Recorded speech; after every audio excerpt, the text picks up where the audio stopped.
Sud Radio, service compris, 12h30, 14h, Véronique Jacquier.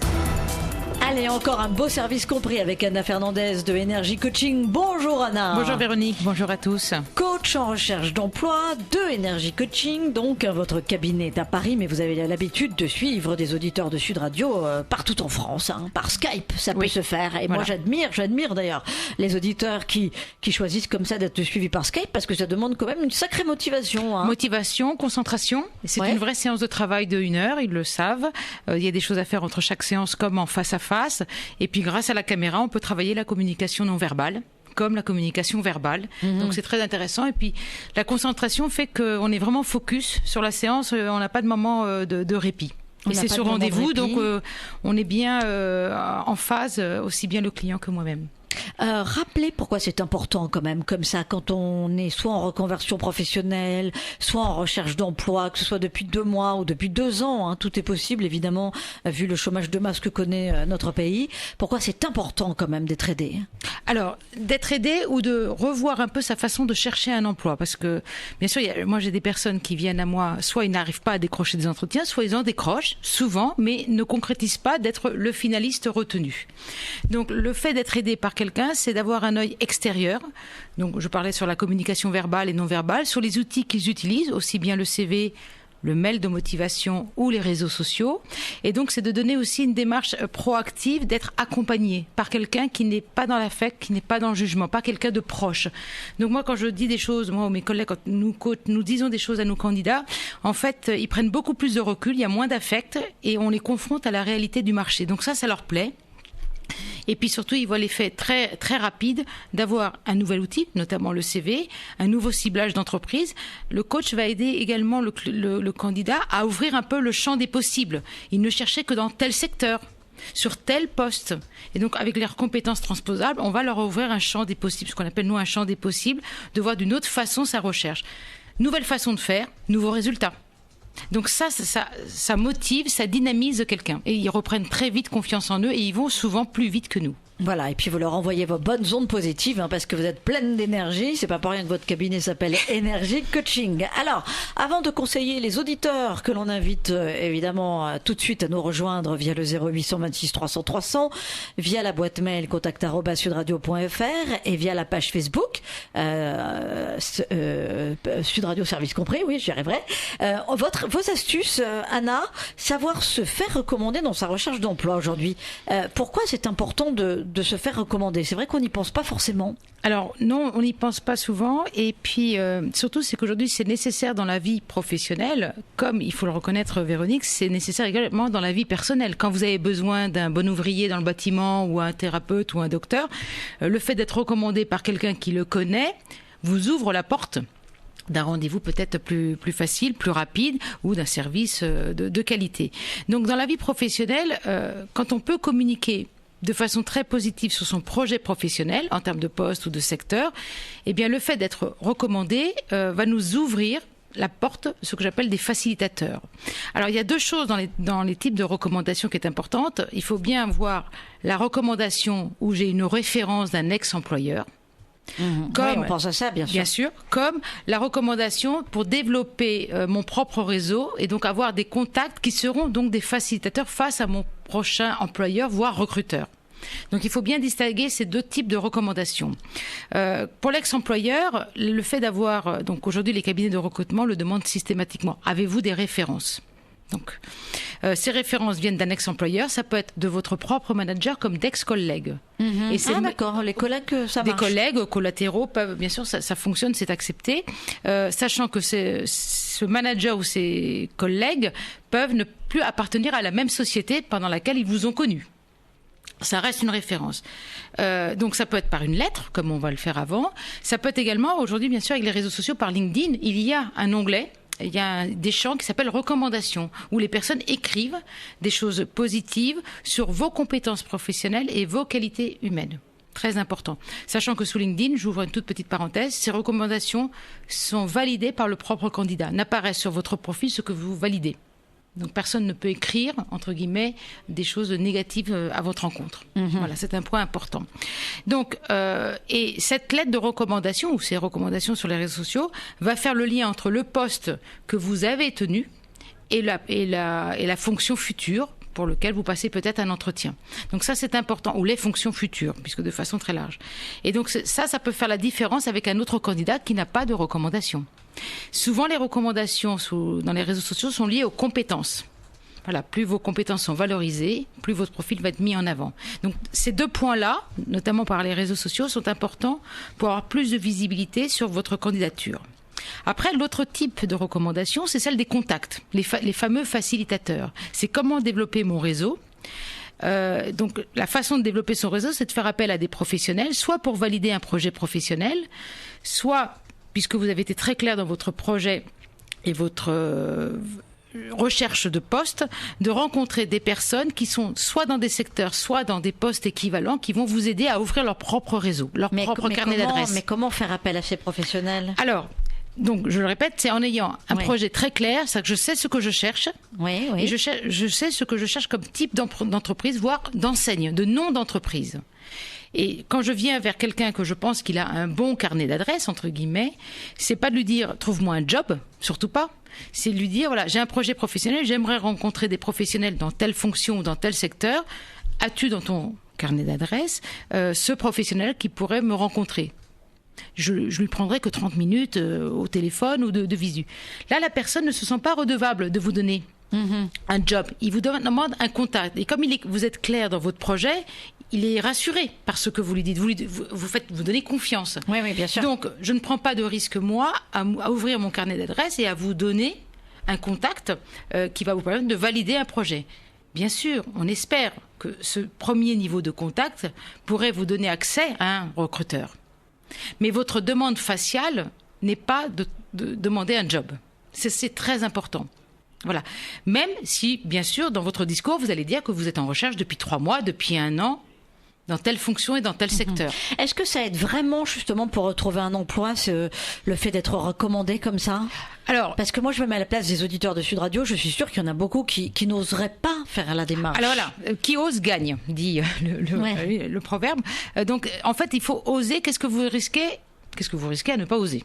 Je dirais plutôt l'inverse. Oui, voilà. Donc on peut oser demander à son propre réseau, voilà, connais-tu un DRH ou un directeur financier dans telle société, dans tel secteur ? Voilà, je pense à une reconversion, j'aimerais rencontrer quelqu'un qui est dans cette filière pour voir s'il me conseille d'aller dans le chemin que je suis en train de mener ou d'y prendre des formations complémentaires. Donc ça, c'est le premier point. Après, bien sûr, on sait pour certaines personnes qu'elles sont peut-être le DRH qu'il nous faut. Et c'est un contact d'un contact. Alors là, la difficulté, c'est de l'approcher sans être un peu le quémandeur, celui qui tend la main pour dire donnez-moi un travail. Voilà. Donc c'est pour ça que moi, je travaille beaucoup avec mes clients sur la fonction, sur le projet professionnel, pour rassurer l'autre que bien sûr, ça m'intéresserait d'être recruté par son entreprise. Je ne suis pas sûre qu'il y ait un poste, mais je pourrais peut-être valider auprès de lui mon discours, mon entretien d'embauche, sans vraiment lui demander est-ce que dans votre société on recrute en ce moment ? Oui. Les professionnels, que ce soit DRH ou opérationnels, moi je vois, je suis appelée par beaucoup de personnes qui veulent futur coach. Je prends le temps de les écouter, de tester avec eux leur discours. Donc ça ne porte pas à préjudice et je le dis souvent, donner pour recevoir. Donc, donner du temps pour aider quelqu'un à rebondir ne veut pas dire obligatoirement lui donner un job. Il ne vous demande pas la bouée de sauvetage. Oui, bien sûr. Et c'est aussi ce que vous faites pour les auditeurs de Sud Radio. Mille merci, Anna Fernandez. C'est ça, le service compris de tous les experts qui sont à votre disposition. C'est de venir gratuitement et de vous conseiller. Alors faites-leur honneur via le 0826 300 300, via la boîte mail contact@sudradio.fr, via la page Facebook Sud Radio, service compris. On accueille Jade. Bonjour Jade. Bonjour. Bonjour Jade. Bienvenue sur Sud Radio. Alors, vous avez besoin d'être éclairé par Anna, on vous écoute. Oui, je suis actuellement en licence de motion design au Gobelin et cet été, je devrais faire un stage pour valider la formation. Bon, pour l'instant, je n'ai pas eu de réponse 100% positive. J'aimerais savoir comment mettre toute cette chance de mon côté pour trouver rapidement. D'accord. Alors, vous avez envoyé votre candidature à quel type de structure et comment Par mail. J'ai fait un mail avec en HTML avec des images histoire que ce soit plus regardable. surtout à des studios et des agences. D'accord. Et via leur formulaire de contact, via un mail de quelqu'un Vous aviez un nom d'une personne? J'ai eu quelques mails par rapport à l'école, mais sinon c'est souvent par le truc de contact, jobs ou hello arrobase. Oui, d'accord. Et quand vous dites donc votre CV, en fait, il y a une partie graphique, puisque c'est votre cœur de métier. Est-ce que votre CV, dans une première page, c'est un CV, on va dire, littéraire, avec formation, compétences, les stages que vous avez déjà faits, le bénévolat que vous auriez pu faire? Est-ce que votre CV a 2 pages, en gros? Non, mon CV fait qu'une seule page. Et en fait, dans le graphique, donc. Oui, d'accord, mais dans le côté graphique, il n'y a pas que il n'y a pas que des visuels. Non, il n'y a pas que des visuels. Voilà. Donc, vous mettez bien votre formation, vos compétences et les stages que vous avez déjà faits. Oui. D'accord. Et après, votre mail que vous dites, c'est vos lettres de motivation. C'est un mail de motivation. C'est un mail de motivation, oui. D'accord. Et là, vous avez eu peu de retours. Pour combien d'envois? J'ai eu 4-5 retours sur une trentaine de mails, je pense. Ouais, et les 4-5, des retours positifs? Je veux dire, ça a décroché des entretiens ou pas du tout? J'ai eu 2 entretiens. Qui ne se sont pas concrétisés? Pour le moment, je ne les ai pas eus. Je suis en recherche active. D'accord, mais les 2 entretiens, vous les avez déjà passés? Non. Vous êtes convoqué à 2 entretiens? Oui, je suis convoquée à 2 entretiens, oui. D'accord. C'est déjà pas mal. Là, on voit à travers l'exemple de Jade, c'est que c'est comme chercher un emploi. véritable job. Rechercher un stage, c'est comme rechercher un stage. Donc c'est ciblé comme elle l'a fait, les structures, et continuer, faire le mail de motivation. Ce CV, donc je le comprends pour une graphiste. Voilà, côté visuel, mais en même temps, il faut qu'il y ait des mots-clés, des phrases clés. C'est pour ça que je vous parlais aussi du côté littéraire. Voilà, les compétences et les formations. Moi, je dirais, il faut continuer cibler. Alors un truc qui marche beaucoup mieux, c'est essayer de trouver soit le nom du gérant de l'agence ou du DA et de reconstituer le mail pour que ça tombe directement sur leur boîte mail. Vous aurez plus de chances que sur une boîte générique qui peut être utilisée par un logiciel qui trie les CV. Et si votre CV est plus graphique, entre guillemets. Alors pour pas être mal trié, qu'est-ce qu'il faut faire quand vous dites un logiciel qui trie les CV? Non, si on l'envoie sur le mail d'une personne, ce ne sera pas trié par un logiciel, comme si ce sera envoyé sur un mail générique donc avoir comme elle a dit, de la personne qu'on veut cibler, évidemment. Voilà, à chaque fois. Et si vous ne la trouvez pas, mais que vous avez bien trouvé le nom, faites un envoi postal. Ça plaît toujours. C'est-à-dire que votre mail de motivation, vous pouvez le mettre sur une lettre.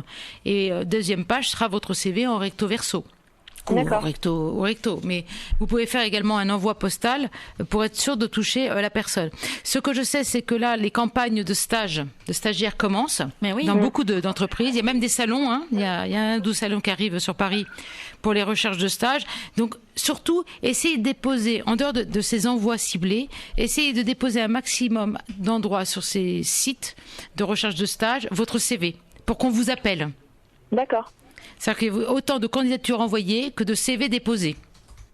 D'accord. Entendu. Voilà, pour donner plus de visibilité à votre candidature. D'accord, Jade? Oui, merci. Merci à vous. On vous souhaite beaucoup de courage dans votre recherche. Anna Fernandez, je me souviens, vous aviez des parents qui vous avaient envoyé leur enfant pour que vous leur trouviez un stage. Alors quand je dis ça, c'est pas trouver un stage, mais l'aider justement. Alors voilà. Et c'est le cas en ce moment. J'accompagne. De nouveau, ça recommence, comme je dis, c'est la campagne des stages. C'est la saison, donc j'accompagne des personnes aussi bien en BTS qu'en licence ou en master 1, master 2, quels que soient les métiers et les filières. Voilà, pour cibler, travailler aussi l'entretien, parce qu'ils ne sont pas habitués à passer des entretiens, et puis la projection d'un projet professionnel. C'est pas simplement un stage de 6 mois et après on vous voit plus. C'est des gens qui sont aussi intéressés par vous revoir pendant votre cursus, votre formation. Le coaching en recherche d'emploi, mais pas seulement. Le coaching en reconversion professionnelle, le coaching en recherche d'un stage, le coaching en recherche de job d'été. Tout est possible avec Anna Fernandez sur Sud Radio. On vous retrouve dans un instant via le 0826 300 300. On attend vos questions, bien entendu. N'ayez pas peur d'exposer votre situation. Il y a aussi notre page Facebook, Sud Radio, service compris. À tout de suite. Sud Radio, service compris. 12h30, 14h, Véronique Jacquier. Sud Radio, service compris, il faut que ça bouge désormais. Ça bouge avec Anna Fernandez qui déploie des bonnes ondes positives et une sacrée énergie pour vous coacher lors de votre recherche d'emploi. Ça bouge aussi parce qu'on va mettre un petit coup de projecteur sur une belle idée, celle de deux Nantais qui ont pensé que la moitié des chômeurs n'ont pas de diplôme à faire valoir. Ça concerne quand même 3 millions de Français qui sont au chômage et qui n'ont pas de diplôme. Alors ils ont créé une plateforme pour mettre en relation les chômeurs et les entreprises. Une belle idée portée par Pascal Fourtois. Bonjour Pascal. Bonjour. Et ça s'appelle Uprikes. Pourquoi vous avez donné un nom anglais à votre plateforme? C'est un peu spécial en plus quand on est un habitant de Nantes. Bah oui, effectivement, malgré que je suis nantais d'adoption et que je n'ai pas vécu dans un pays anglo-saxon, c'est pour une raison toute bête. Ce nom quasi imprononçable, c'est un nom anglais parce que la problématique du chômage n'est pas française. C'est quelque chose qui existe également dans les pays anglo-saxons et nous souhaitons également nous y développer. Du coup, plutôt que de s'embêter à avoir des noms différents et toute une communication, tout un marketing différent en fonction des pays, on s'est contenté d'un seul nom avec peu de lettres et vaguement prononçable même pour les Français. Alors, Pascal, votre initiative intéresse grandement Anna Fernandez. Oui, parce que c'est vrai que j'ai beaucoup de candidats sans qualification. Donc sans diplôme qui rebondissent, qui trouvent un emploi, mais ce serait très intéressant, je pense, de faire des liens vers ce type de plateforme RH, surtout s'ils arrivent à décrocher des entreprises qui sont intéressées, qui sont prêts à donner leur chance, entre guillemets, à des compétences et non pas simplement à des trites. Alors, comment ça se passe là pour que ça marche, pour tous les auditeurs justement qui sont à l'écoute, qui recherchent un travail et qui n'ont pas de diplôme, Pascal Fourtois? Alors, Uprikes, c'est déjà UPRIGS, voilà, je précise. Exactement. UPRIGS, voilà. C'est très simple. La première chose à savoir, c'est que contrairement à un site d'emploi classique, quand vous venez chez nous, même s'il n'y a pas d'annonce en ce moment pour vous, c'est pas grave. L'idée, c'est que dès qu'on a une annonce qui est compatible avec votre profil, on vous prévient. Ce qui enlève l'aspect momentum un petit peu gênant de devoir parcourir des dizaines de sites généralistes, de devoir faire le tri entre les bonnes et les mauvaises annonces, et ensuite de se décider si on postule ou non. Donc on enlève cette problématique-là. Et la deuxième particularité, c'est que on n'est pas dans une démarche où on s'occupe de ce que vous avez fait avant. Ça, c'est de l'acquis, c'est bien, mais si un jour vous avez été livreur de sushi, vous n'êtes pas condamné à être livreur de sushi toute votre vie. On s'intéresse davantage à ce que vous voulez plutôt qu'à ce que vous avez fait. D'accord. Anna Fernandez. Et à ce que vous êtes capable de faire avec vos compétences transposables. Ouais. Non, il a raison. Tout à fait. Votre plateforme là rencontre un certain succès quand même depuis un an. C'est ça? Combien de personnes? Alors, ça fait environ 10 mois qu'on existe et on freine un petit peu au niveau des demandeurs d'emploi parce qu'on a bien entendu plus de demandeurs d'emploi que d'offres d'emploi, mais ça c'est quelque chose d'assez classique. Dès les 3 premiers jours, on avait 300 personnes. Du coup, on a commencé à clôturer un petit peu. Et donc, sur uprikes.com, aujourd'hui, on est à un peu plus de 2400 demandeurs ou chercheurs d'emploi, je préfère le terme, c'est un peu plus proactif de leur part, et une centaine d'entreprises qui utilisent la plateforme. Alors, 2400 demandes, mais combien de taux de réussite, si j'ose dire? Alors, le taux de réussite est variable en fonction du nombre de candidats par annonce. Ce qui est sûr, c'est qu'en attendant, il y a des belles histoires derrière. Je vais vous donner un exemple. Il y a une entreprise qui passait par nous, qui a appelé 5 agences d'intérim et qui n'avait personne pour leur poste d'opérateur de saisie. En moins de 48 heures, ils ont eu 22 candidats chez nous. Ils ont appelé les 6 plus compatibles. Ils ont embauché 2 personnes. Et ce sont des personnes qui nous ont avoué qu'ils n'auraient jamais embauché sur le CV. Car on ne demande ni CV ni lettre de motivation. Ah, vous ne demandez pas de CV. Alors, c'est quoi? C'est une plateforme qui demande des compétences? Un descriptif de compétences? Au-delà des compétences, on va s'intéresser aux fondamentaux du travail. Est-ce que vous préférez travailler en équipe ou seul, avec des déplacements ou non, au contact de la clientèle ou pas, sur un travail manuel ou intellectuel? Et grâce à toutes ces choses, ça nous permet d'être force de proposition sur des emplois que vous ne connaissiez pas forcément, et également de réduire le turnover, car comme on le sait, sur les postes peu ou pas qualifiés, le turnover est 3 à 4 fois plus élevé que sur les autres jobs. D'accord. Et c'est sur tout le territoire national? Alors oui, on travaille quand même essentiellement aujourd'hui dans le 44 parce que c'est là où on est, du coup on a plus de visibilité. Il nous arrive de trouver du travail pour les gens à Bordeaux, à Toulouse, à Lille, à Strasbourg. C'est vraiment très large, il y a différentes entreprises qui nous font confiance même loin et on s'assure de trouver des personnes adaptées pour elles. Voilà, la plateforme Uprikes, je prononce bien parce que c'est pas évident, je trouve votre nom, Pascal. Pour moi, vous le retiendrez, c'est parfait, voilà. uprikes.com.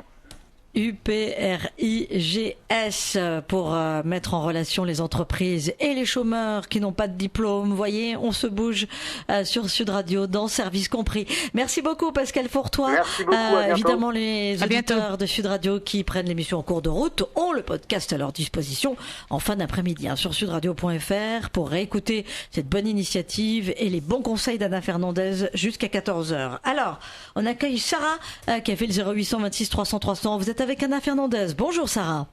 Bonjour. Bonjour Sarah.